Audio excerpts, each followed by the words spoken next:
linguistic objects, help machines.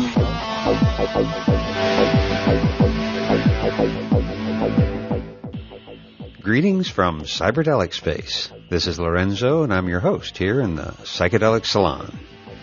But I'm not the only one involved in producing these podcasts for you. I've had a lot of help from quite a few generous donors who are helping to offset the expenses of producing and publishing these podcasts. And this week I want to thank John A., Deborah A., and longtime listener and frequent contributor, Paul D. I want to thank you for sending some money our way. So, John, Deborah, and Paul, hey, thanks again. Your generosity is greatly appreciated. As promised, today I'm going to pick up on the trialogues between Terence McKenna, Ralph Abraham, and Rupert Sheldrake that took place sometime in 1992. And if I'm not mistaken, they were held at Esalen Institute on the California coast. And I didn't think I'd ever say this, but by the end of today's trialogue, Terence McKenna comes away sounding like the conservative one of the three. Well, first of all, I guess I should warn you, and particularly any new listeners to the Salon, that not only is today's podcast overly long, there are a couple of points in this trialogue that even get way too esoteric for me. And the reason I'm mentioning this is that I don't want to scare you away from future programs that will be a little bit more down to earth. Of course, that said, I also have a hunch that parts of this conversation may really resonate with you. And I have to admit that until now, I haven't been all that keen on some of Rupert's ideas. Maybe because he was too grounded in reality or something like that, I don't know. But in this trialogue, he really hits me close to home when he states that he believes that our sun is alive and has a mind of some kind associated with it. You see, I've felt like this was true for quite a few years now. In fact, a couple of years ago, I was even into solar gazing and gained some amazing intuitions about the sun. But that's another story for another day. Anyway, I too have felt some sort of living kinship with the sun. Enough about my strange belief system. Let's join Rupert Sheldrake as he is setting up today's trialogue by putting into context what he means when he invokes, as the topic of discussion, the heavens. This evening, the subject we're going to be discussing is the heavens. The context for this discussion is what I'd like to sketch now. In the past, in all traditional cultures, people have assumed, taken it for granted, that we live in a living world. Not only is the Earth, Gaia, Mother Earth, a living organism, but also the entire heavens are alive, pervaded with gods, angels, spirits, and celestial beings of every kind. The ancient Greeks shared this traditional view, and it pervaded their view of the universe. The whole universe was alive for them. The whole universe was like a great organism with a body, a soul, and spirit. And the soul of the entire universe was called the world soul, the anima mundi in Latin.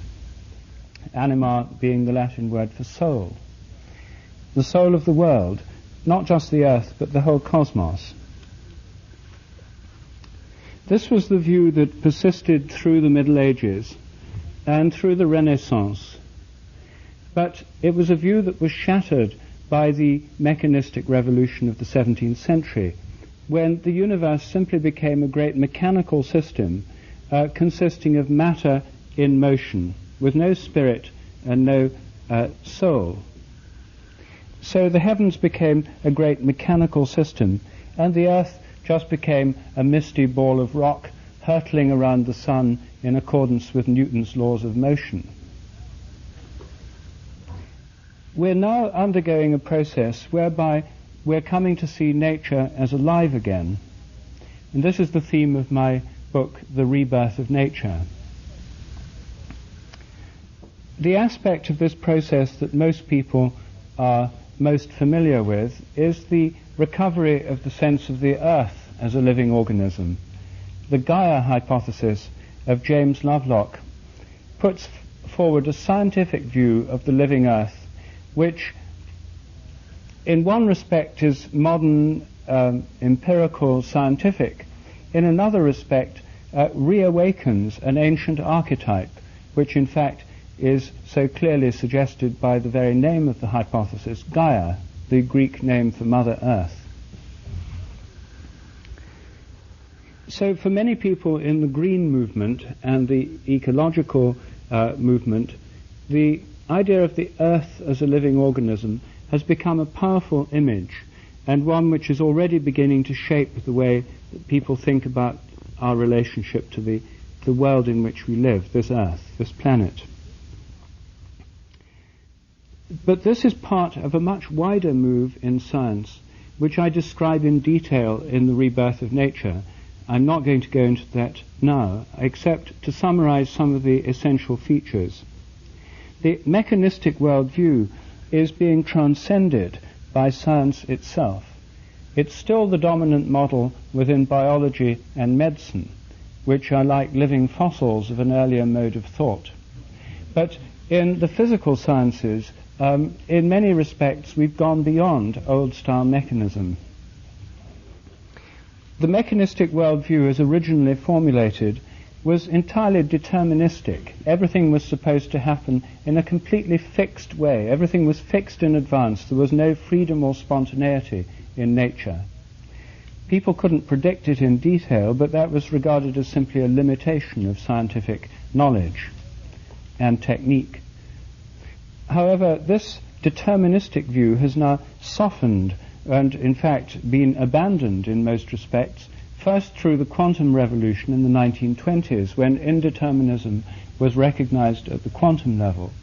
And more recently, the chaos revolution has given us permission to recognize that almost all aspects of nature are, in fact, chaotic, in the sense that they're not rigidly predictable. They can be modeled in terms of chaotic dynamics, or at least some of them can be. But the old idea of Newtonian determinism has been abandoned. The weather's not like that, the breaking of waves is not like that, the way our brains work is not like that.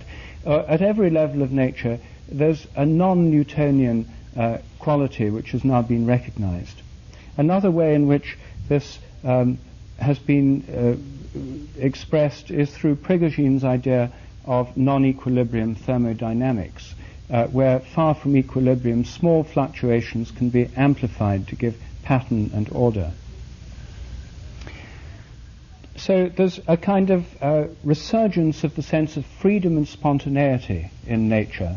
From nature being bound into a rigid, deterministic model, a freedom, a spontaneity, and an openness are emerging once again. It's now recognized the future is open, not determined by the past. And this is true in many realms, the astronomical realm, the human realm, the meteorological realm, in many ways. Then the mechanistic view said the world was a machine created by God, conceived of as a divine machine maker. And the machinery had no creativity within it. All that machines can do, at least machines of the old kind, is go wrong. And God had to intervene from time to time in Newton's model to wind up the machinery again. Laplace, at the beginning of the 19th century, perfected the equations of celestial mechanics and got rid of the need for this kind of maintenance man God. And in fact got rid of the idea of God altogether by assuming that it was an eternal, perpetual motion machine. No need for a creator, no need for a maintenance crew. Everything just went on by itself forever. However, with the development of thermodynamics in the 19th century, perpetual motion machines were outlawed, and it was then thought that the universe was gradually running out of steam through an accumulation of entropy. And so there was the idea of a devolving cosmos, but certainly not one that was creative. The universe had either always been the way it was, or it was created in the beginning by God. there was no creativity in nature, no freedom, spontaneity, creativity. With Darwin's theory of evolution, creativity came back in the biological realm. It was recognized in the development of animals and plants over the millennia, over millions of years, over billions of years. A creativity was recognized in biology, but not in the rest of nature. The cosmologists held firm to a mechanistic universe. It wasn't until the 1960s, with the cosmological revolution, the Big Bang theory, that the entire universe was conceived of in evolutionary terms. We now have a model of the cosmos starting small with a Big Bang, which is a bit like the ancient myths of the creation of all things through the hatching or cracking of the cosmic egg. And since then the universe has been growing, and as it grows, forming ever more complex structures and patterns within itself. In other words, it's far more like a developing organism or a growing embryo than it is like any machinery with which we're familiar. We've now effectively got a model of the cosmos as a developing organism. And since we now have this radically evolutionary view which puts creativity throughout the entire developmental process of the cosmos, it becomes possible to challenge another of the great assumptions of mechanistic science, namely the idea that everything is governed by eternal laws. This is the basis of my own work on memory in nature, my hypothesis of morphic resonance or formative causation. This is discussed in detail in my books A New Science of Life and The Presence of the Past. The basic idea I'm proposing is that the so-called laws of nature may be more like habits. They may depend on what's happened before and on how often it's happened. So there may be a cumulative memory in nature, largely unconscious, which gives rise to habits in things that accounts for the stability of nature as we know it. But this is not all governed by eternal laws that were all there at the moment of the Big Bang. I don't think there was a kind of cosmic Napoleonic code in place at that moment of origin. Habits have grown up. Creativity has given rise to myriads of new forms and possibilities, only some of which survive, and through a natural selection process, the surviving ones, the ones that are repeated, become increasingly habitual. Well, that's the view that I've suggested. It's controversial within biology and the other sciences, needless to say. It leads to many predictions, the idea, for example, of a collective memory within each biological species. The best known example being that if you train rats to learn a new trick in one place, rats all around the world should learn the same trick quicker, just because the rats have learned it here, for example. The more that learn it, the quicker it should get everywhere else. So an eternal memory, a collective memory, based on the process of morphic resonance, the influence of like upon like. Similar things resonate across time, and this is the basis of the memory process in nature. Well, this gives a sense of the cosmos as a living organism once again, the Earth as alive, a living cosmos, and gives a new sense of the life of animals and plants. According to mechanistic science, animals and plants are just machines, and so are we, except for the presence of some mysterious rational mind located inside the brain, which interacts in a mysterious way with the machinery of the nervous system.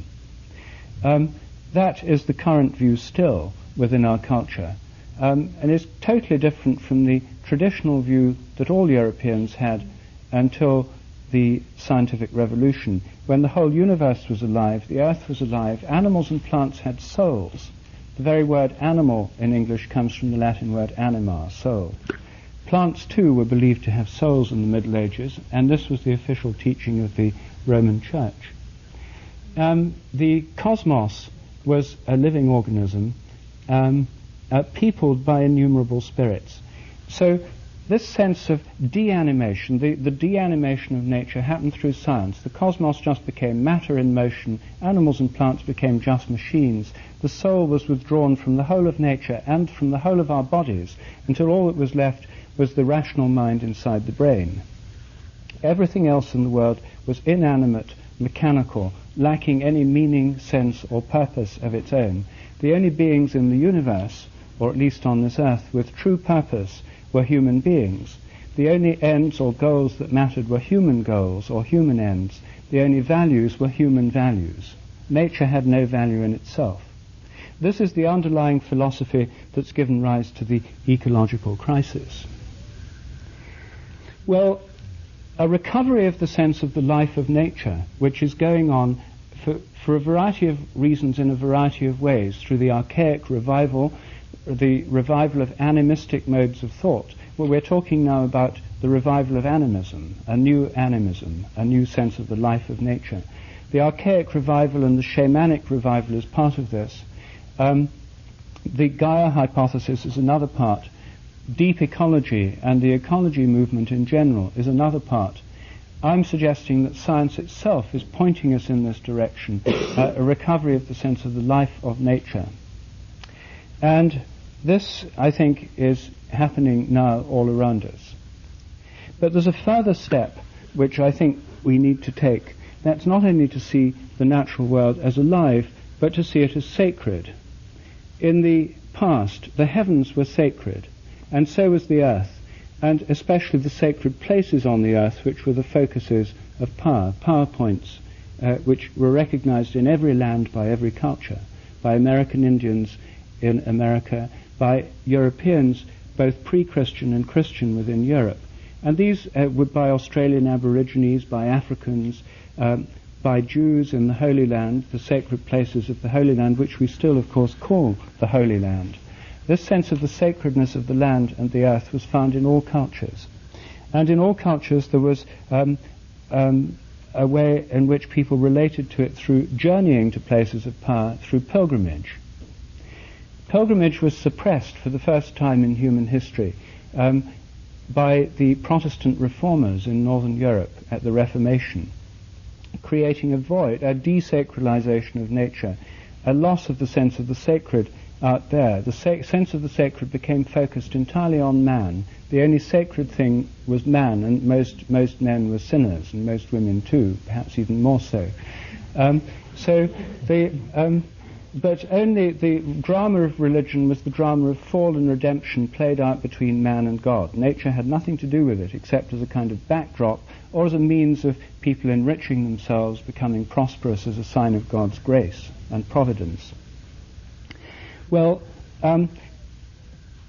the English couldn't bear this void for long, caused by the suppression of pilgrimage, and within a few generations had invented tourism, which is best seen as a form of secularized pilgrimage. And I've suggested in The Rebirth of Nature, and something that's going on anyway, is a recovery of the sense of pilgrimage, a paradigm shift from tourism back to pilgrimage. I think this can go a long way to helping to resacralize the earth. Another way in which the natural world was sacralized was through seasonal festivals, through which the whole community, not just individuals, but the community participated in festivals that marked the changing seasons of the year, the solstices, the equinoxes, the festivals associated with them, which we in the Christian world have inherited from their pagan roots through festivals like Christmas and Easter. And of course the Jewish religion is pervaded by a sense of festivals and sacred time. And these again were inherited from the Canaanites, the inhabitants of Palestine, when the Jews moved in. They took over the old sacred festivals. So seasonal festivals and pilgrimage are ways in which we can help to resacralize the earth. And these are movements already to some extent underway, and probably many people here are aware of a need to recover a sense of the sacred in the earth. What I want to move on to now is, although that's only just begun, it's got a lot further to go, there's a sense in which this idea is established. However, resacralizing the heavens is what I want to talk about this evening, and that involves going considerably further than anyone I know has yet gone. It's one thing to recover a sense of the life of the earth, and we are doing that to varying degrees. The awareness of the ecological crisis, tropical rainforests being cut in British Columbia, this kind of thing is well known, widely lamented, And many people, including myself, feel moved to various forms of activism in trying to do something about it. But when we come to the heavens, we're still in a state of great ignorance. The vast majority of modern people know almost nothing about the heavens. I mean, of course, lots of people have books showing pictures of the Earth from space, or children are given books about space travel fantasies. My own children, I'm sad to say, learn more about the heavens from the idea of sitting inside spaceships and pressing buttons than from actually looking at the sky. And this is the way that children are raised now. The actual sky is something of which most people are abysmally ignorant. In most traditional cultures, most people could tell the stars. Mariners had to know them. Shepherds knew the sky. Ordinary people knew the basic constellations in the sky, could pick them out, and knew the pattern of change of the stars. The Egyptians, for example, had special ceremonies at the rising of Sirius. When Sirius came into the sky, it was there for a certain season of the year, and then it went invisible again. And so this awareness of stars, of the phases of the moon, of the general movements and positions of the planets, is widespread in traditional cultures. And of course the information is there in our culture, but it's hard to find someone who actually knows it, who can point to the constellations in the sky. So first of all, we have a general ignorance of the skies. Secondly, the skies are now regarded from a scientific point of view as just matter, and that's the domain of astronomy. But oddly enough, astronomers don't know that much about the sky as you actually experience it. They've got a lot of equations about the life cycle of stars, about the nature of pulsars and other strange mysteries in the heavens. But very few know about them. I was having dinner a couple of years ago with the professor of astronomy at Cambridge, whose wife is the godmother of one of my sons. And he's head of the Institute of Astronomy there. We went out after dinner. It was a beautiful starlit night. There was a particularly bright star there. And I said, what's that one, Martin? And he said, oh, I haven't a clue. Don't ask me. He said, I don't know what these stars, constellations are. He really didn't know, because he learned astronomy from books, from computer models, not from looking at the sky. And Steve Rook, who's here this evening, who's here with us in this workshop, who's worked in with astronomers in Arizona at some big observatory there, told me that going in there, and they're looking in this telescope, they're focused on a particular star. If you ask them what constellation is this in, they don't know. They punch in the computer to get to that star. They don't know the bigger picture. They're not seeing the wood for the trees. And Steve said that to find out, you had to go outside, look to see which way the telescope was pointed through the dome, and work out which constellation it was in. So astronomers are not really leading us in a true knowledge of the heavens as we experience them. Amateur astronomers are probably the only people who still keep alive the sense of observation and relationship to the heavens. Astrologers have retained a sense of the heavens as meaningful and having a relation, an organic, meaningful relationship between the heavens and the earth. This was part of the old cosmology that everybody shared. But since the scientific revolution, these astrologers have continued with that sense of meaning, which is very valuable, but it's become completely detached from the actual heavens. So it's no use asking your average astrologer, if you see a bright star in the sky or a planet, what's that? Because most of them don't look at the sky any more than anyone else does. It's all done from computer programs and books. So that's become detached from astronomy. I think a great move forward would happen when astronomy and astrology link up again. I was particularly struck in 1987. There was a massive supernova in the southern hemisphere, the biggest supernova since 1604, an exploding star in the skies which Galileo and Kepler saw and which played a major part in the scientific revolution. all through history, these supernovas, exploding stars in the sky, have been regarded as major omens of the greatest importance. Here was the biggest one since 1604.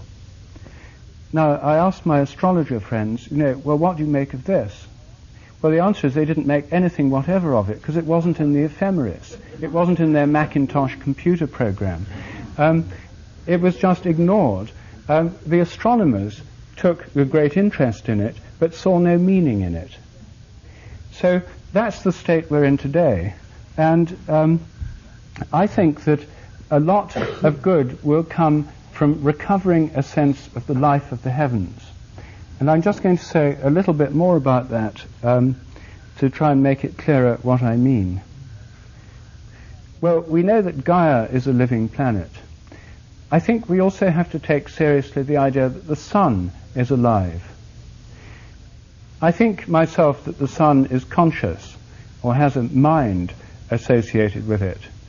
And if one wants a scientific rationale for thinking this, one comes ready to hand through the discoveries of modern solar physics.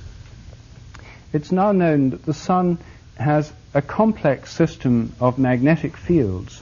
It reverses its polarity every 11 years, associated with the sunspot cycle. And with this underlying rhythm of magnetic polar reversal are a whole series of resonant and harmonic patterns of magnetic and electromagnetic change, global patterns over the surface of the sun, of a kind of fractal nature, patterns within patterns, highly turbulent, highly chaotic, showing extremely varied, highly subtle, sensitive, changing electromagnetic patterns the whole time. Now, if we believe that the electromagnetic patterns within our brains are the interface between mind and the nervous system, which is what most people do think, reasonable hypothesis, then here we have a possible interface with the physical behavior of the sun through these complex electromagnetic patterns that go far beyond anything our brains can do. So it's perfectly possible, if you want to stay within the present scientific imagination, of thinking how the sun could have a mind which interfaces with the activity that we can actually observe, the electromagnetic patterns that go throughout the whole sun. Now, the solar system, of course, is an organism. It's not just the sun. The entire system around it, the planets and the sun, constitute an entire system, which we call the solar system. And this is largely what astrology has concerned itself with. But we also recognize now that the sun is part of a galaxy. The Milky Way is part of our galaxy. All the stars we see in the sky are within our own galaxy. With the naked eye, we can see one or two other galaxies. The Andromeda Nebula is the main one. But that's all we can see with the naked eye. All the stars we see are within this galaxy. And this galaxy, like other galaxies, has a galactic center. And galactic centers often have things called quasars in them, which may be gigantic black holes as a kind of nucleus to the whole galaxy. And galaxies have structures, and we can think of them as organisms too. And they seem to come in clusters called galactic clusters, and those come in superclusters.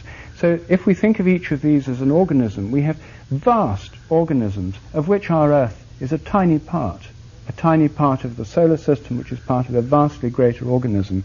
And if the sun has a kind of consciousness, then what about the entire galaxy with this mysterious center? They all seem to have these cores that relate to the rest of the galaxy in little understood ways. What about galactic clusters, and what about the cosmos as a whole?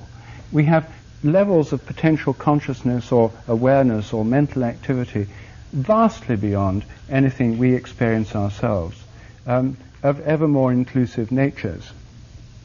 When we turn to ancient traditions, we find that this has always been the general belief. The entire cosmos is believed to be animate. God has been seen as residing in the sky, beyond the sky, but also in the sky, our Father who art in heaven. Now, of course, most modern people, including most modern Christians, when they hear those words, our Father who art in heaven, immediately respond, oh, well, of course, that doesn't mean the actual sky. Oh, no, no, no. It means a state of mind, a metaphor, a state of being, but certainly not the actual sky. But what I'd like to entertain is the view that it does mean the sky, that our Father, if we have the idea of a Father God, then he is in heaven. If God is omnipresent, then he must be present throughout the heavens. And since the heavens are vastly greater than the earth, about 99.99 recurring % of the divine presence must be in the sky rather than on the earth. Now,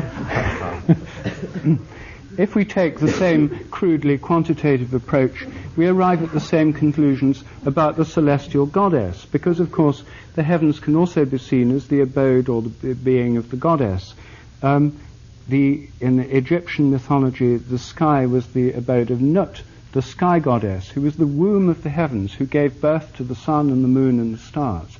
She was the space of the night skies, the womb from which these things come forth.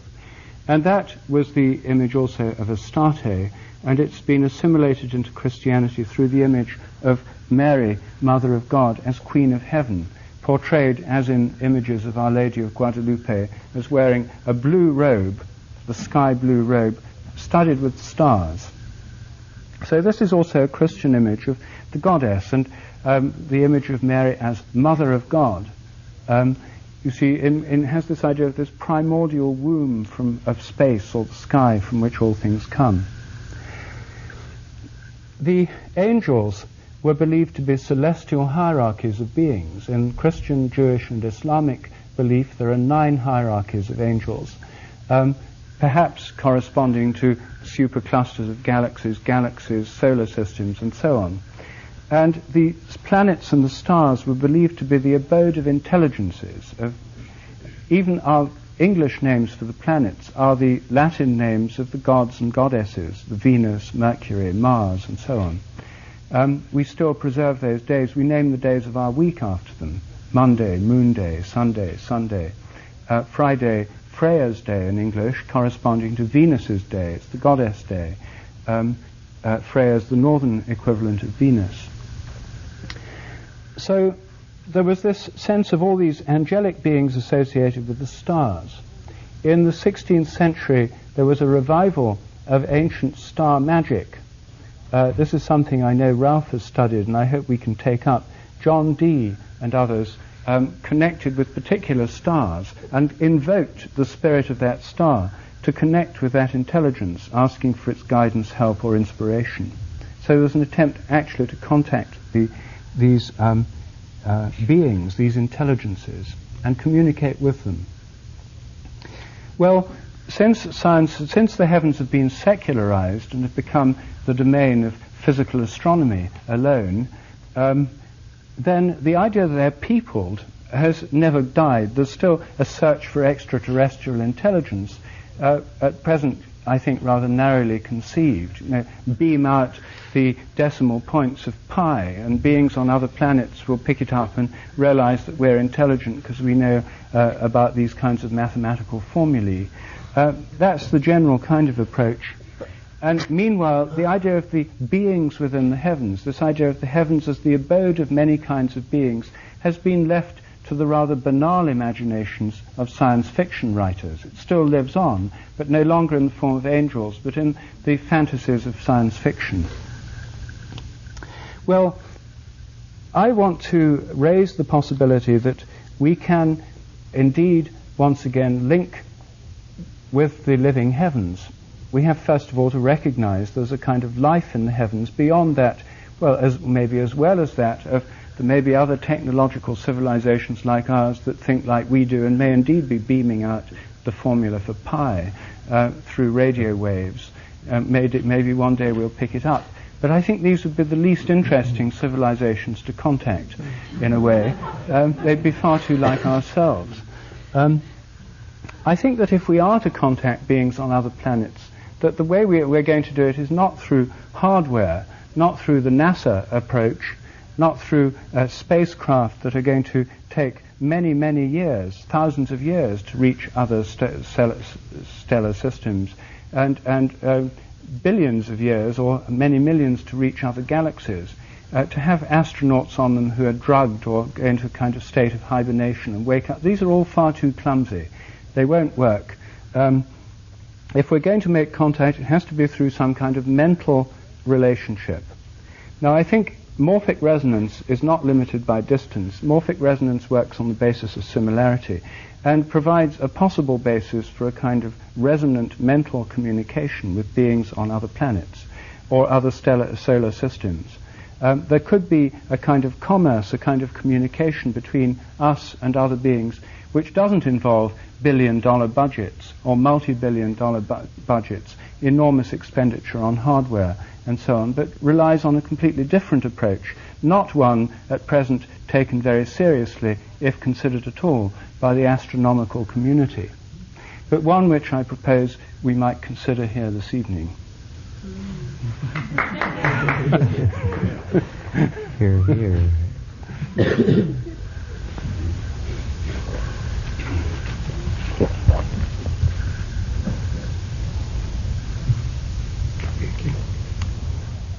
Ralph, what was John Dee trying to do?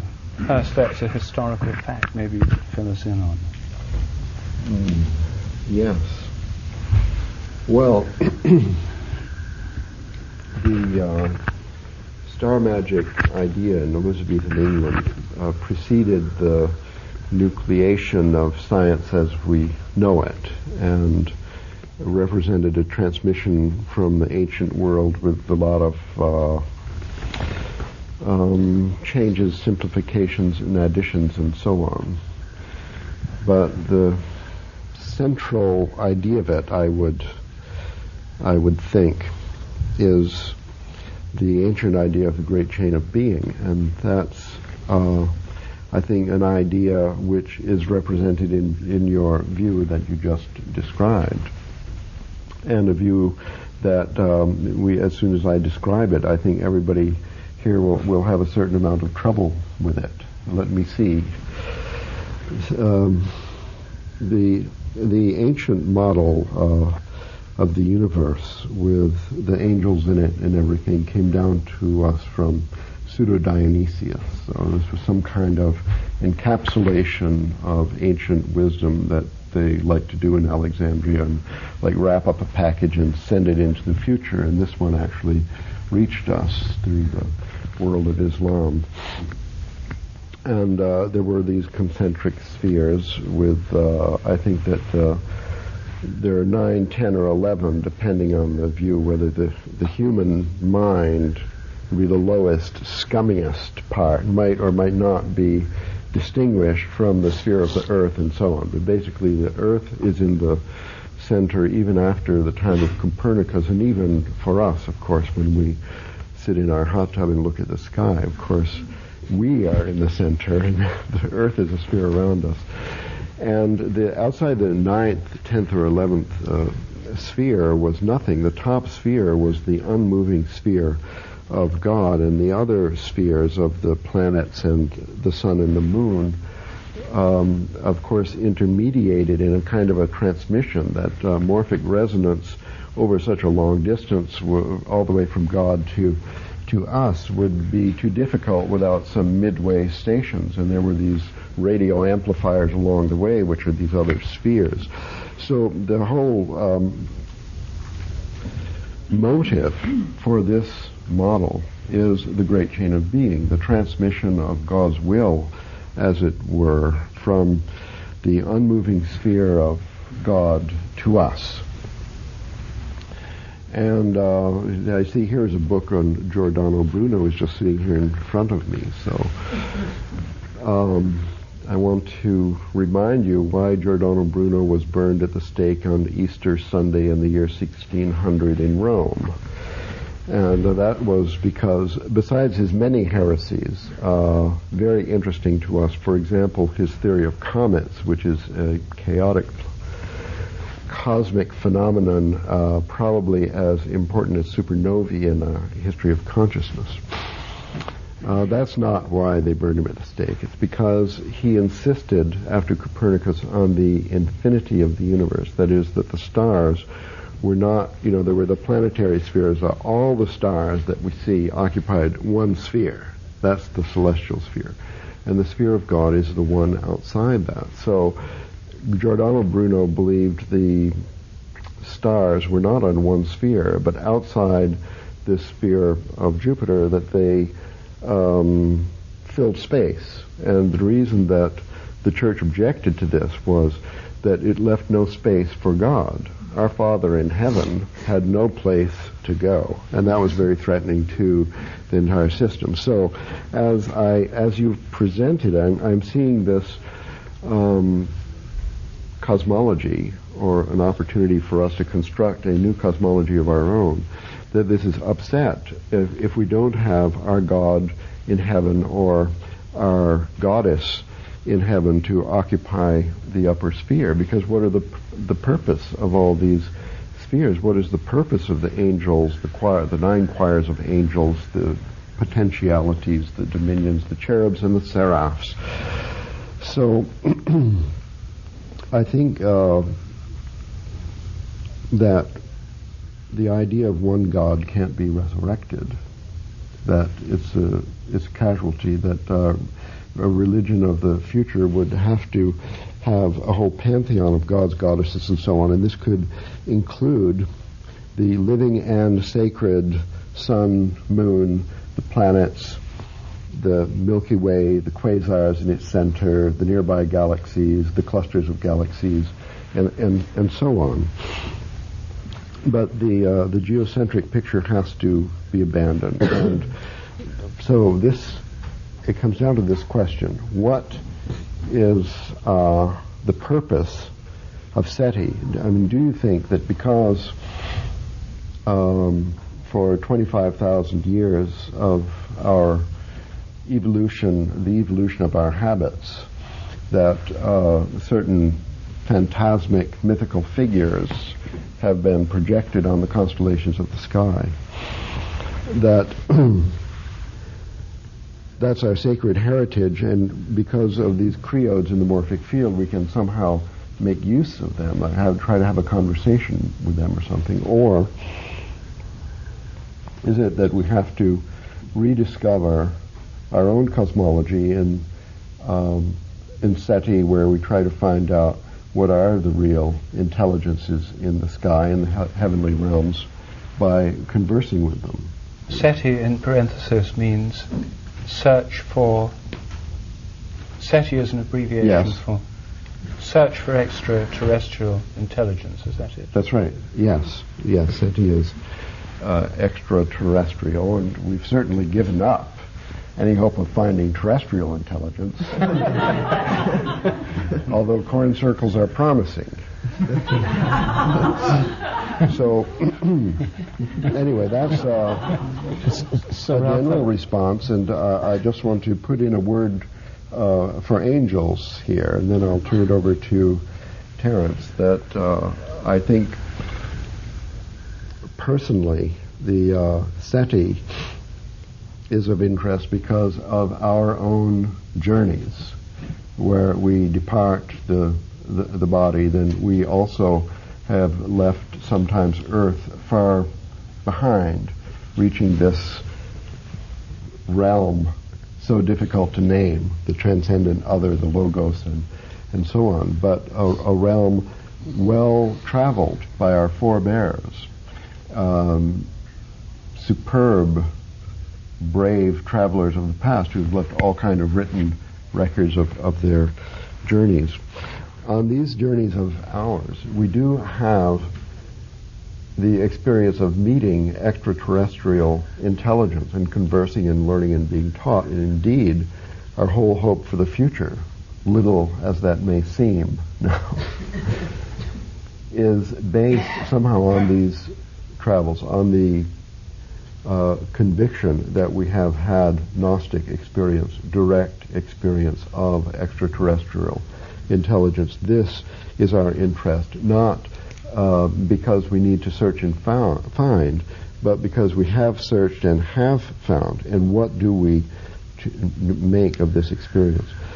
So I think the relationship between the as above, as below, this is the idea, the relationship between the experience of our own journeys and the evidence of our eyes in looking at the sky, the inner and the outer. What is the relationship? That is the program of a SETI, so in our perspective. And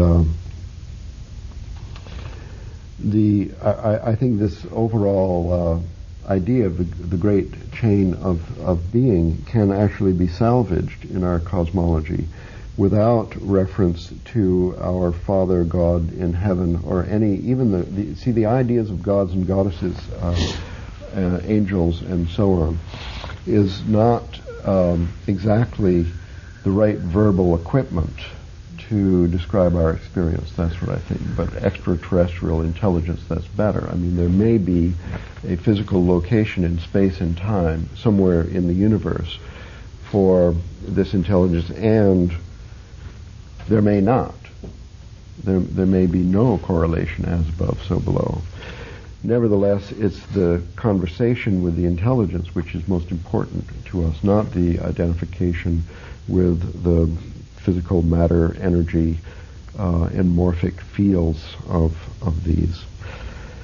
I'm not sure if I could connect an intelligent being I've encountered in out-of-the-body travel with the Milky Way or the planet Jupiter. It makes sense to me when you say you believe that they're intelligent beings. I can imagine the sunspots on the running across the face of the sun in this furious speed as a kind of cephalopod communication between one sun and another. I presume they can see each other, and Saturn is having a conversation with the sun that goes like this. Saturn's got his rings, waves them like that. And then the sun blinks, and sends the sunspot whirling across and has like a semaphoric conversation. And in this way, the order of the universe is maintained by discourse, by consensus, by voting in committee, and so on. If this is so, whether there's a correlation between this intelligence, which is associated with the universe, cosmic structures like galaxies, and the space of our inner experience, this possible correlation is an interesting question. So I wonder, since, in your travels, does this make sense to you, Terence, on the basis of direct Gnostic experience? You mean that we traveled in the universe or without it? So are you saying, does it seem reasonable to connect up the entities in the psychedelic experience to particular places in space and time? Yeah, does Rupert's question pertain to direct experience we've already had, or is SETI something we have yet to begin to make contact with these galactic intelligence? Mm-hmm. So the Milky Way would be a good friend to make. Well, we've had this discussion before. It's hard for me. I can imagine that the sun is intelligent and an organism, but only if I imagine it exists on that scale in some way that's fairly hard to relate to. In other words, it's like the Pacific Ocean. I can imagine it to be intelligent, but I would imagine that its intelligence is of such a nature that it and I probably don't have too much to do with each other. Meanwhile, out in the universe, somewhere, these entities exist which we do contact in the psychedelic experience. I've always sort of imagined, well, I'm never sure. I mean, are they creatures of other levels or simply other places? And then if other places, they seem to be places so far away that the laws of physics are different. So it's not just like the difference between Chicago and Memphis. It's like the difference between Chicago and Oz. You know, there's an ontological thing going on of incommensurability. Sometimes I think that perhaps, you know, we've talked about how the morphogenetic field is a necessary hypothesis, but hard to detect the way you can detect an electromagnetic field. Well, then the creative response to that is to say, well, perhaps the imagination is the detection of the morphogenetic field, that the imagination is somehow that the mind, the brain-mind system is a quantum mechanically delicate enough chemical system that incoming input from the morphogenetic field can push these cascades of chemical activity one way or another, and that in the act of daydreaming or psychedelic tripping or something, you're actually scanning the morphogenetic field. Well, in that case, it means that what we call the imagination is actually the universal library of what is real, that you couldn't imagine it if it weren't real somewhere, sometime.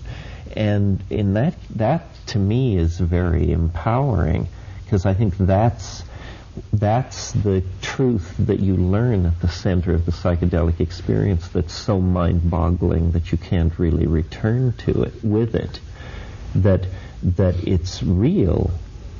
And if thinking about the heavens in this way as organic, integrated, and animate makes that more probable, then I'm all for it. I think, Rupert, you and I, and perhaps to some degree Ralph, come out of the influence of the school called organismic philosophy that Alfred North Whitehead and Joseph Needham and L.L. White put forth. Clearly, the reason that organism, you know, Rupert made the very eloquent case for organismic organization at every level. Clearly, the reason that's been unwelcome in science is because it raises questions about the signal systems which hold these organisms together, and that is pointing back toward a theme that I know is dear to Rupert. He touched on it this evening, which is the systematic elimination of spirit from any explanation of what nature is. I mean, a machine communicates mechanical force through direct contact, basically. An organism operates through chemical systems of diffusion or color signal or even language in some cases. So it's these higher order forms of function, if called down to explain large chunks of nature, that begin to look like a reinfusion of spirit into nature. Strangely enough, this is, of course, exactly what we need, but orthodoxy is fighting, tooth and nail. This is because it's still reacting to the 19th century battle where deism had such power that it appeared potentially capable of frustrating Darwinian rationalism. But that battle was won long ago. Now it's time to realize that trying to reason upward from the laws of atomic physics to organisms is not going to work. That there are what David Bohm and other people, I suppose, called emergent properties at every level. There's nothing magical about that concept. I mean, think of one molecule of water. It's absurd to call it wet. You know, wetness is something that you have when you have millions of molecules of water. It's an emergent property that comes out of millions of molecules of water. And at every level in the evolution of physical complexity, complexity itself has permitted the emergence of new properties with, the iridescence of mind and culture emerging finally at the top of this pyramid. I don't know. I think it's interesting the way the culture has changed its attitude toward the heavens. I mean, a revolution in our thinking that is fairly fundamental is that no one at this point, I think, believes in the human conquest of space. This has gone from a national commitment in the 60s to the chicest thing you could be into in the 70s, on a par with virtual reality and MDMA today, to it isn't mentioned. Not by freaks like us, not by presidential candidates, not by right-wingers, left-wingers, middle-of-the-roaders, or anybody else. It's all over. The heavy lift launch capacity that resided in the Soviet military-industrial complex has been allowed to drift into obsolescence. They held the keys to reaching near Earth orbit, and it's slipping away. So I appreciate your attempt to animate the cosmos, because apparently we're turning into the worm dimension. We're turning away from all that. It has become, like so much, a part of a past era of grandeur and glory, seeming not to be repeated. We held a virtual reality conference here a year and a half ago, and Howard Rheingold had a revelation in the middle of the night down on the platform in front of the big house when he said, "My God, now I understand what virtual reality is for.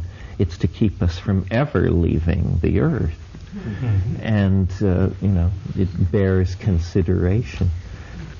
Your talk made me think of Olaf Stapleton's The Star Maker, which is a wonderfully eloquent statement of an animate cosmos, which if you've not read it, it's a very up book. It seems to me, in terms of what you said, in terms of communication with other planets, probably the SETI, the SETI program now, which is based on radio telescopes, heavy technology and stuff, may be worth doing, but I myself don't think it'll get very far. If we take this other approach, possibly involving psychedelics, there seem to be 3 points here. Firstly, are we trying to communicate with beings of our own kind of level, i.e. biological type organisms on planets somewhere else in the universe? That would be a kind of peer conversation. And it may be that psychedelics would help that. It may be that shamanic journeyings into the heavens, which are part of a very long tradition, it may have gone on for hundreds of thousands of years, those may have been contacting beings of that kind, of a similar order to ourselves. Then there's this thing that you rather dismissed, the communication with a higher kind of mind or intelligence, the Pacific Ocean, the Sun, the solar system, the galaxy. I think you dismissed it too soon, because in a sense the idea that our minds are very much smaller parts of a very much larger mental system, incomprehensible to us, because it's so much larger than our own, so much more inclusive and working on a different time scale and order of magnitude. This is, of course, a very traditional idea that our intelligence is lower in the scale than much higher ones, but we can communicate with these higher levels of intelligence through prayer, through mystical insight or intuition. We don't have to stay at our own level. There are these possibilities. Most mystical insights are about contacting higher levels of being or higher levels of intelligence.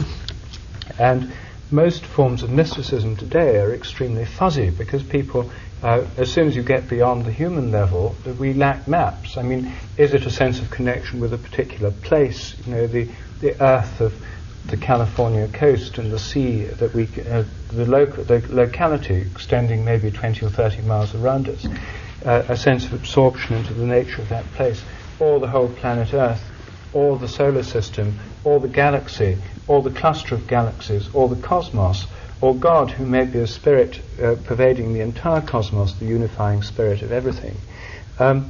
Most people don't quite know where one leaves off and the next begins. All they know is that it's bigger than them. And it may be that we're not, in the past people may have had a better sense of just how far they were going. I think these doctrines of hierarchies of angels was an attempt to recognize that there are many different levels of intelligence or mind beyond our own. So, and there's a third point, which is that in order to contact beings, possibly with the help of psychedelics, possibly in meditative or altered states of consciousness induced through chanting, or possibly by a combination of all known means, all these together. To do it in a darkened room with one's eyes closed is one way, but then that's rather random. There may be much more directional ways of doing it. If, for example, we follow the ancient law about the benefits of stars and take the idea of the star Regulus, for example, is considered a star of good omen, a good one, we have a stellarator, a tube or a telescope fixed on Regulus. We then go into this altered state, having invoked Regulus and made appropriate prayers and preparations, and then go into this state connected by our eyes in the most direct way we can be, through the light coming from that, to that star, and go into that star and its associated solar system. This would be a form of directed mind travel that would go beyond possible random journeyings that occur with closed eyes in darkened rooms. And it may be that very few people have actually started. There may be some, I don't know anyone who's doing this, but this seems to me a new frontier of space exploration that can be done on a very low budget. And, and would open up a great range of possibilities, because it may be that some stars out there do have beings with whom we link through, for example, DMT or psilocybin type experiences might resonate. I would say by morphic resonance, you could say by telepathy, you could say by some kind of affinity. Doesn't matter about the terminology. With beings, either with that star itself or with beings on planets within that solar system. And a channel of communication might be opened. Then there are stars that only the bravest would dare to look into, such as Algol, a variable star of ill repute in the ancient world, believed to be an evil star. We now know that its variability, its changing intensity every 2 or 3 days, it gets brighter and darker, is owing to the fact it's part of a binary star system, probably revolving rapidly around or is in association with a black hole, or at least some other non-visible body. It might be that communicating with Algol would have, one would enter into a kind of dualistic, a yin-yang type stellar system that might have a very peculiar quality of consciousness to communicate. Well, do you know anyone who's actually consciously undertaken this mode of space exploration? No, but I think it's a wonderful idea. I can envision enormous, why use a stellarator? Why not use the Keck telescope and just punch up Algol on the screen and then smoke DMT and sort of put your hand on the radio, as they used to say.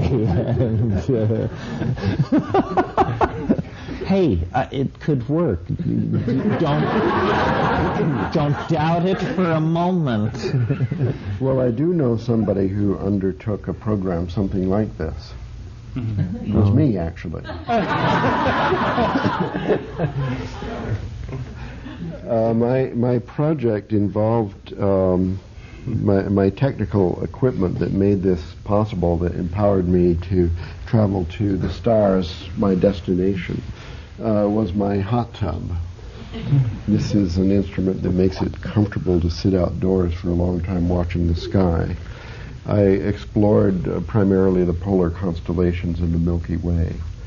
and some kind of conversation with the Milky Way is possible, and also with the zodiac and the zodiacal constellations, but particularly the lunar constellations, the polar constellations. They have a lot to say about the morphic field.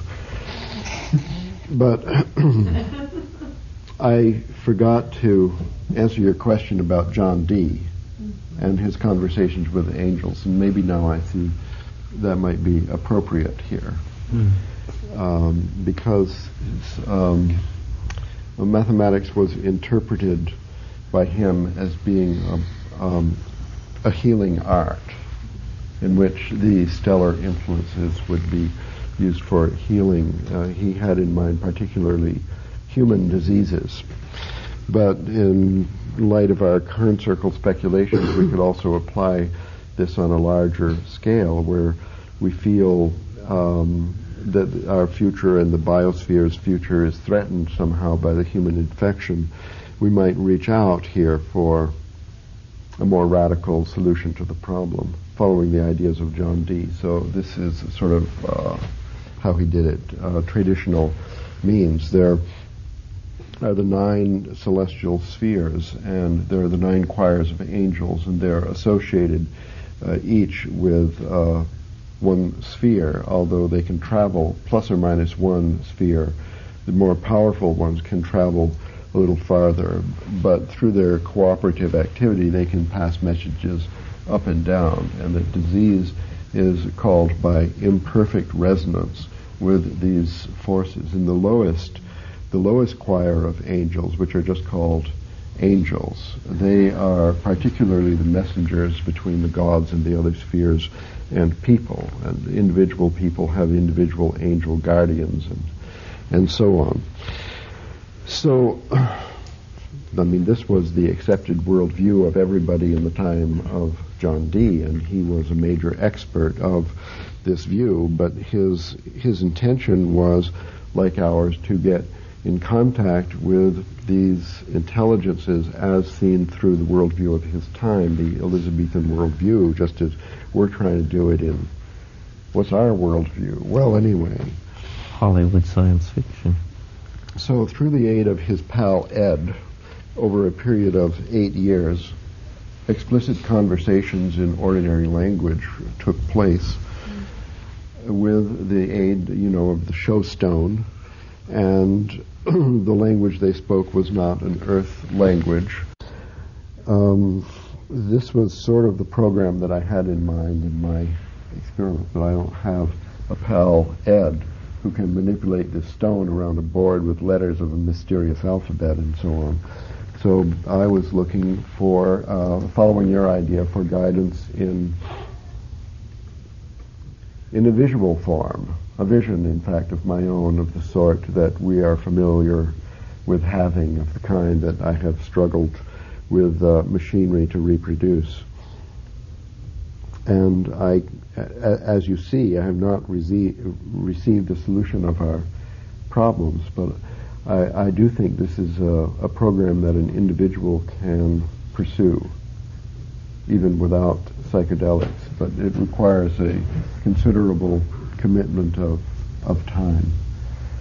And I think that my experiments would have been enormously assisted by a computer-controlled stellarator. I do not think the Keck telescope would help. It's too indirect, because we have in mind, I don't know if this has come out in our recent trialogues, but we've had in mind photons, the electromagnetic field, as one aid in the materialization, as it were, the communication of the morphic resonance actually to our minds and individual soul. So the indirectness of the Keck telescope is such that, first of all, there's the segmented pseudo-parabolic mirror, and that focuses the photons eventually on a CCD. This is a photosensitive plate. And finally, the astronomer actually sits away downtown, in this way with the cafes around and so on, looking at a video screen. So I think that the indirectness would defeat the program. Better to have a stellarator, which is a telescope without glass, an empty tube basically. But if you wanted to study, to communicate a particular star, then it would be nice to have this tube pointed at it, maybe a fairly large tube, so that it just indicates what circle of sky, where that is, so that you could focus on it for a long period of time. This is easy to do with the polar constellations, however. Any favorite one, Beta Cassiopeia, for example, is a star that everyone knows. And not only now, but in earlier times when the pole was actually located in the faraway galaxy is another location in the polar. The polar constellations have always been polar constellations. So for 1 million years we've been looking at Beta Cassiopeia and so on. So I'll recommend this to you and anyone else has a program. Even without a hot tub, you can use a sleeping bag. But of course you don't want to fall asleep just before an important communication is transmitted, so you have to keep awake. I mean, we can start nearer home with the sun, of course. I mean, it's hard to look at the sun in midday, but in sunset, for example, there was a wonderful one this evening over the sea. At sunrise and sunset, in many traditions, people have communicated with the sun. And our own civilization is based to a degree, to an extraordinary degree, on what's often jocularly referred to as sun worship, as millions of the urban rich and middle class, even working classes, spend their entire winter fantasizing about which beach they're going to go to for the summer. In England, since it's usually rainy, people like going to Spain, the Costa del Sol and that kind of thing, and lying around on beaches in the sun. I mean, it's referred to as sun worship, but we should perhaps take that a bit more seriously. There's this, the way in which people like to be in the sun, it's now known to be dangerous, bad for the skin and so on. It doesn't stop people. That's relatively recent. In the 19th century, very few people lay in the sun. So there's a curious movement of our whole civilization towards this new relationship to the sun through lying in it.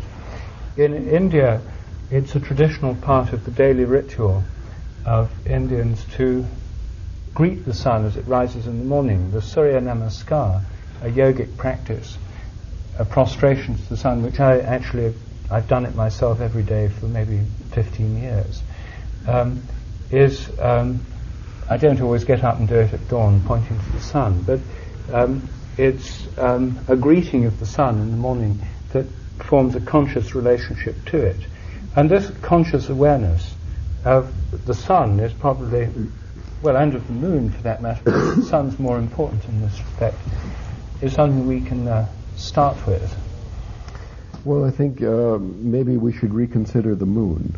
Since it's hard to have visual contact with the sun unless you get special glasses, which is a possibility. We could have, instead of a stellarator, just these dark lenses.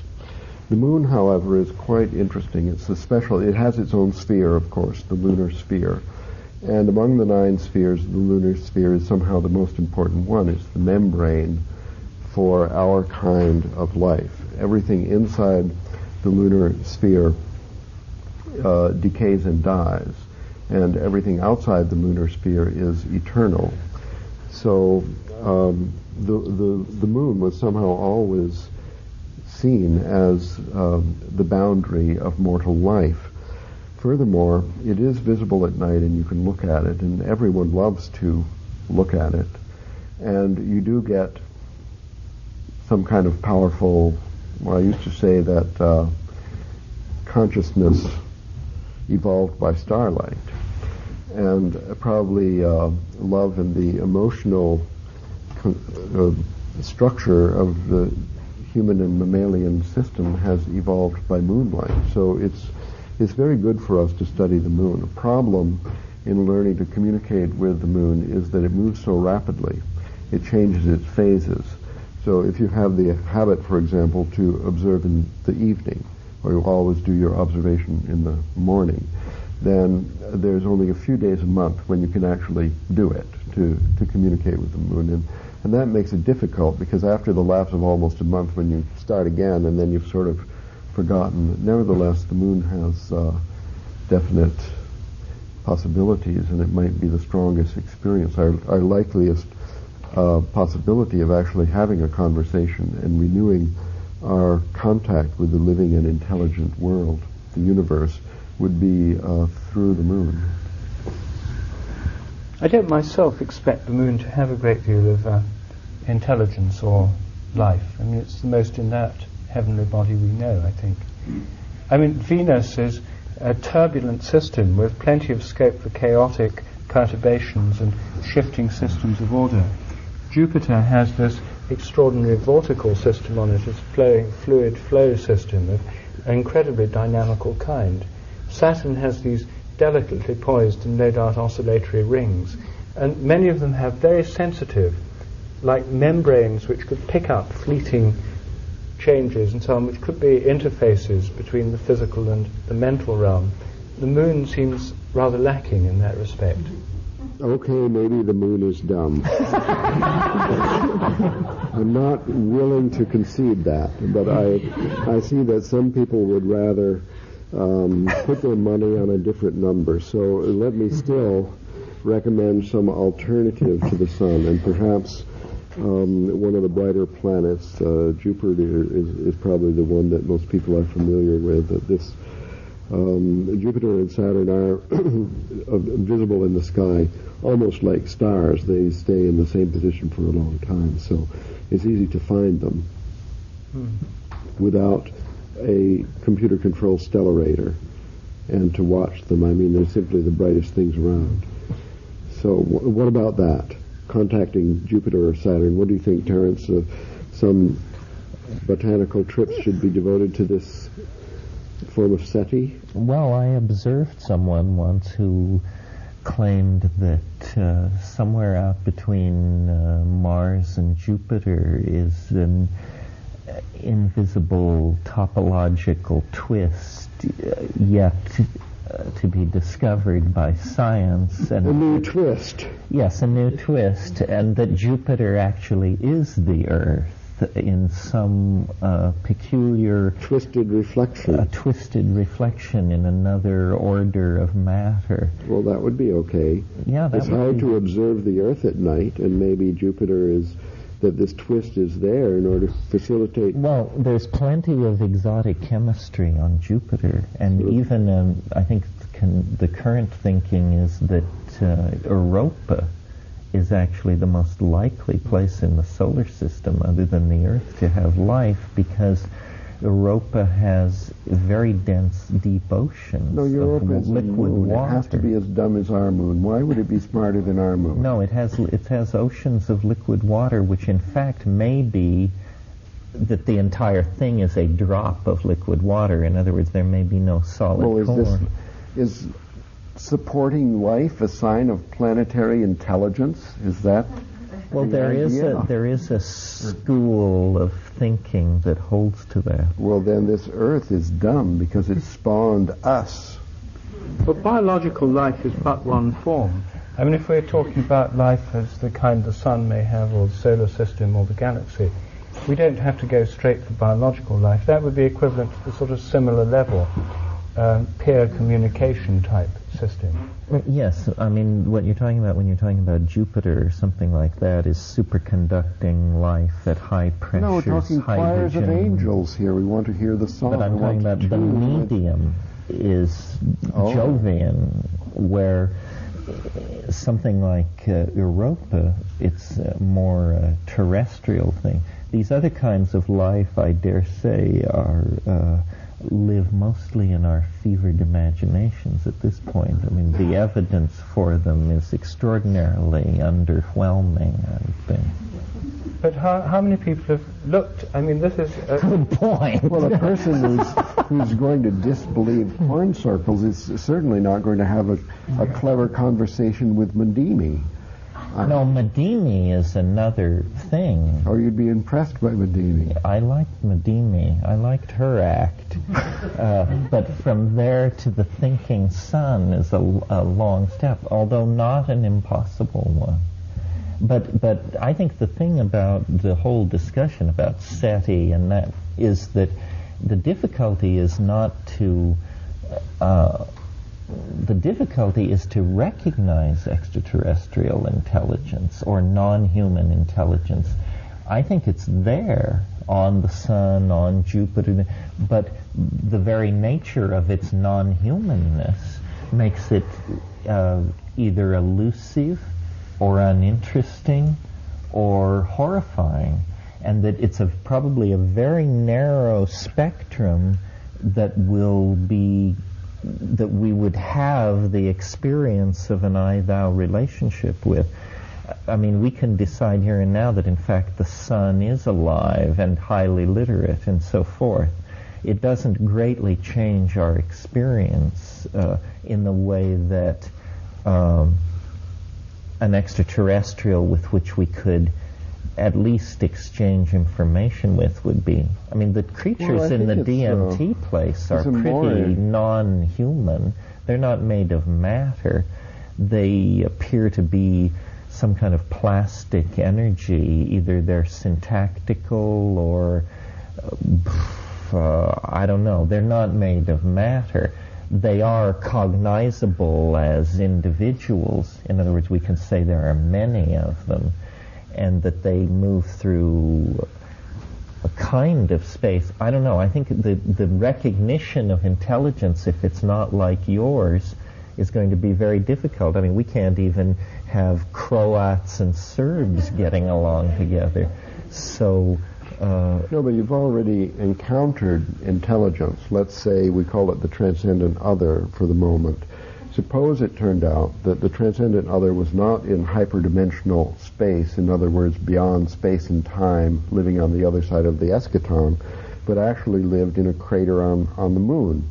And that this became a personal conviction of yours after performing the experiment suggested by Rupert, that during your travels you devote a certain amount of time to peering through the stellarator at different heavenly bodies, and suddenly you find out that you always meet these beings and get this kind of experience and information when looking there, and completely other when looking there, and that what you're looking at, the vision actually, and after a bunch of experiments, you find out, yes, indeed, this is so. I now think that the transcendent other lives on the moon, and then this other green and purple one is sort of associated with Europa. And then that would not only be an interesting discovery, but would completely change your whole idea about your shamanic experience throughout your life. I think that would be interesting. So far, in terms of locating these things, the only locators we've been able to find are drugs. In other words, we say this creature lives on the other side of 15 milligrams of psilocybin. It does not live on the other side of 75 milliliters of ayahuasca. These are not satisfying locators because we're not used to thinking of a molecule as standing for a spatial temporal locus. Holomorphic resonance gives us a mechanism to associate a given plant species with a particular planet.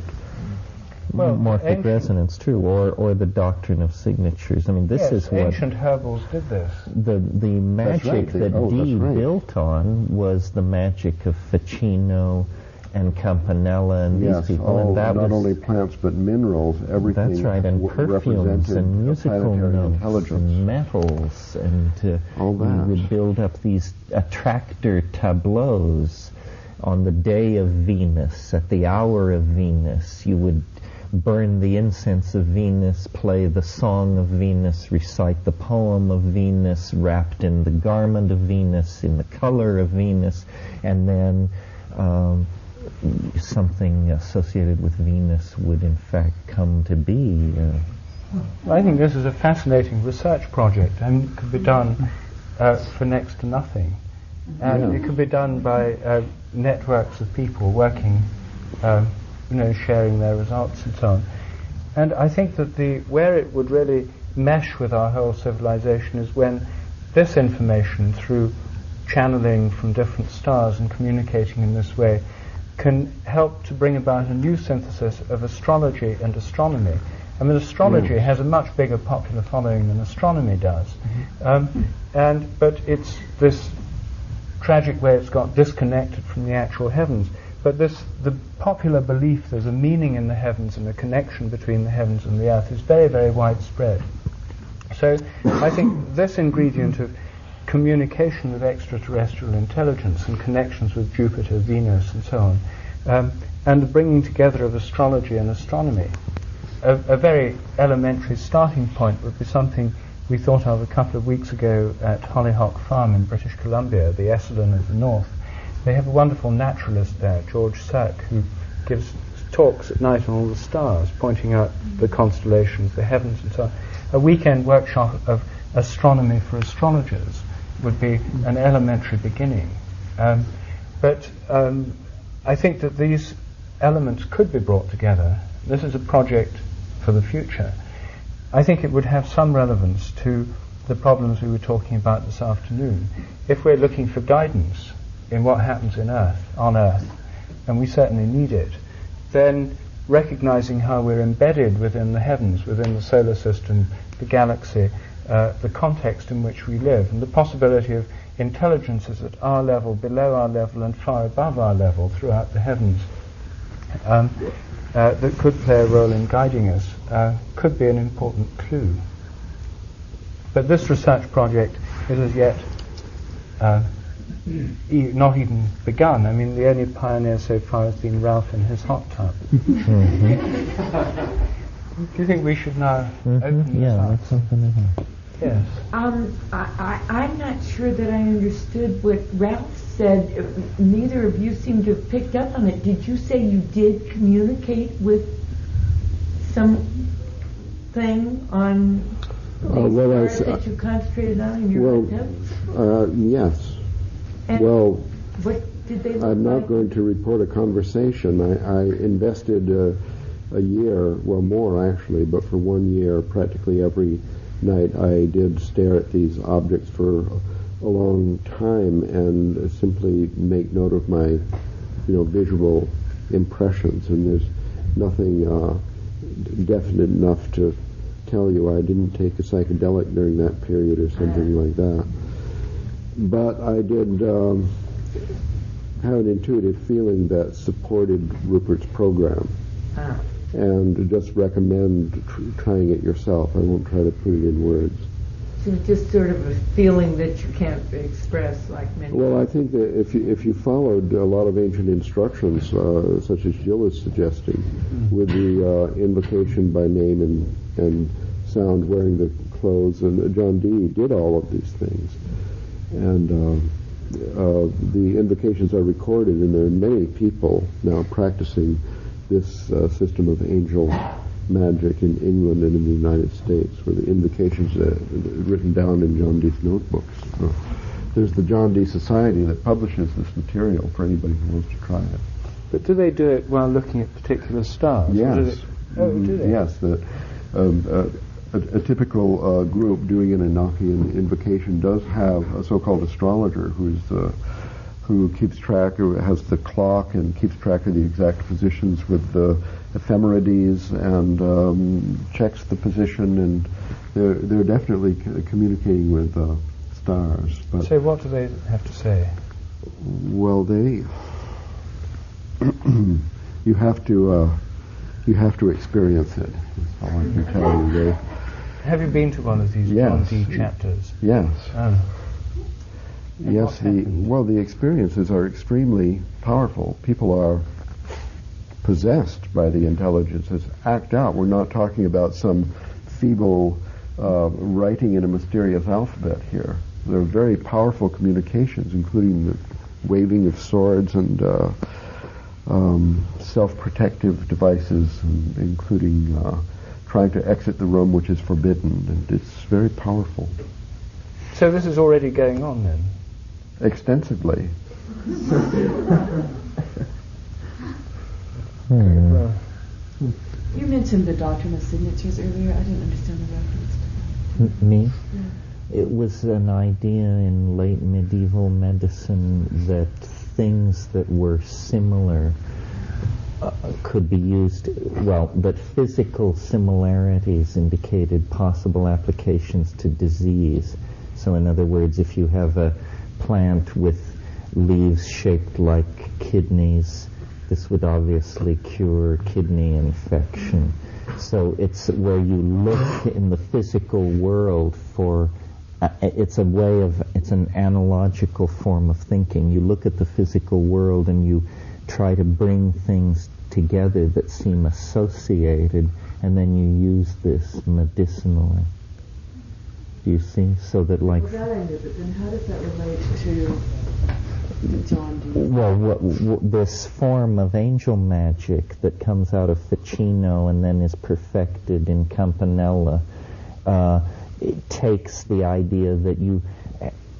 it was basically decan magic. The zodiacal signs can be divided into thirds. This is now obsolete, but these decans used to be very important. They ruled a third of each zodiacal sign, and each decan had associations to it and an image, so that a decan might be associated with the color black and large cats and certain fragrances, certain flowers. So then if you were going to invoke this decan, you would know the hour of its rising, and you would bring all these materials together, and then you would play music. Certain notes were sanctioned for this, so that people like Michael Meyer, there's actually alchemical music extant to be performed at these invocations, and through building up these sympathies and harmonies, you would attempt to capture the power of this stellar entity. To then be utilized for some sort of magic. Usually, you would pull it down into a talisman, something made of a certain metal with certain letters and figures inscribed on it that could be worn around the neck. Or sometimes you would pull the power down into a filter, meaning P, filter with a P, a liquid that you could take as a medicine or apply on bedclothes, or it depended on what it was for. This was very strong. See, all of the magical literature of the Middle Ages was basically derived from a single work called Picatrix that was not lost in the West. All the other magical literature of late Roman Hellenism existed for centuries only in monasteries in Syria. It was lost to the West, and then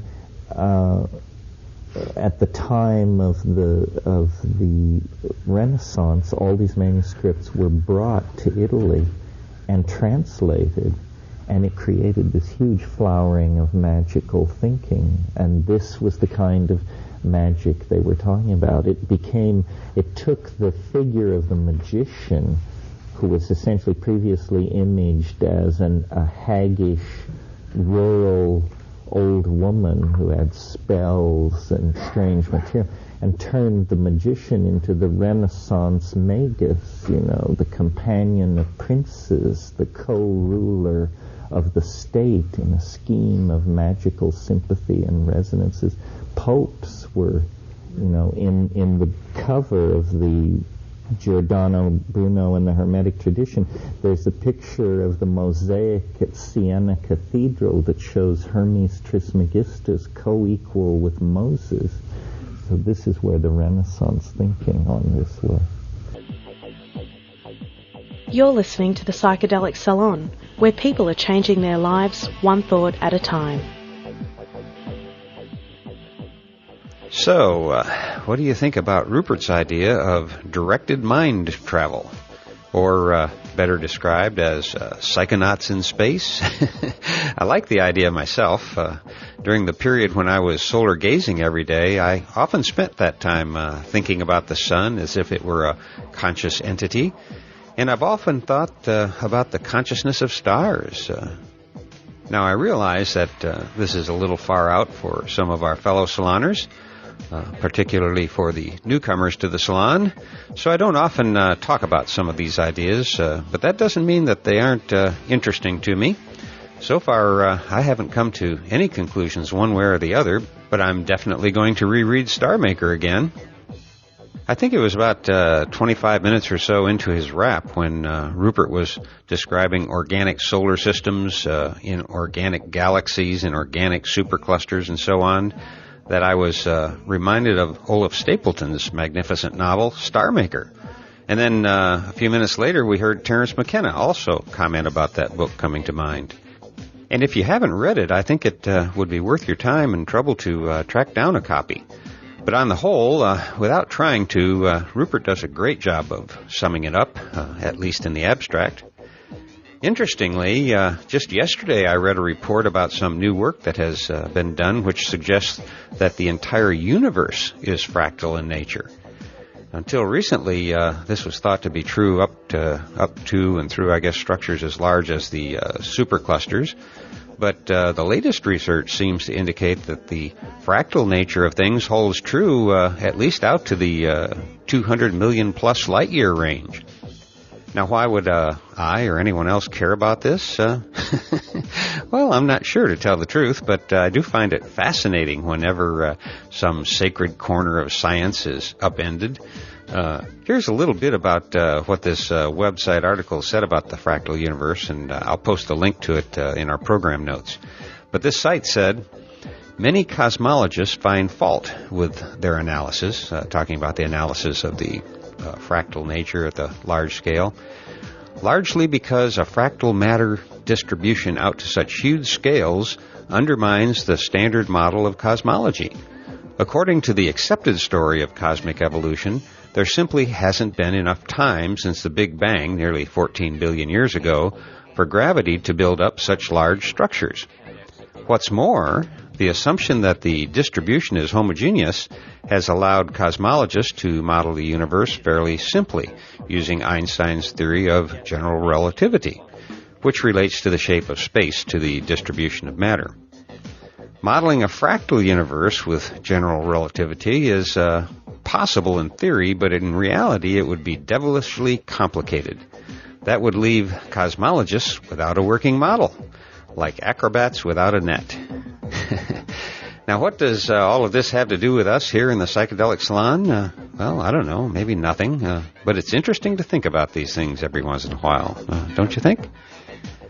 However, these past few days, I've had some other things to think about, and thankfully I received an email from Janice, who is a fellow saloner currently living in Denmark, and he let me know that Google was reporting that our Notes from the Psychedelic Salon website wasn't safe.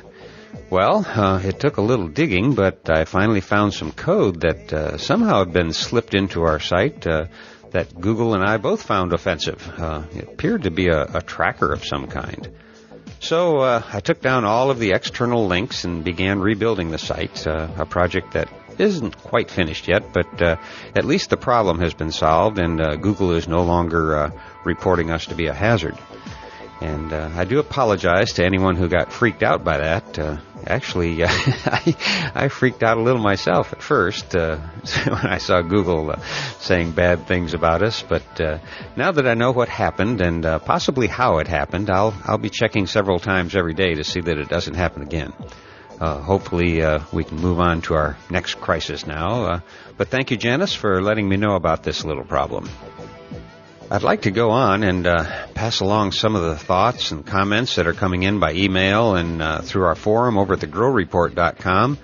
But this is already a little longer program than I normally like to do. And the other reason I'm not going to get into some of these things is that my little diversion with the hacker on our site has kept me away from the forum for a week. And just now, when I took a quick look to see if there's a few comments I could pass along, I realized that it's going to take several hours just to catch up on all the great posts that our fellow saloners have made on the Psychedelic Salon forum.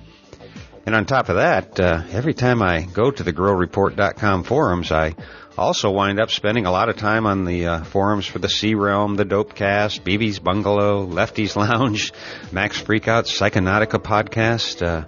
All in all, Xandor and Mrs. Z have provided a terrific resource for our community on their Grow Report site.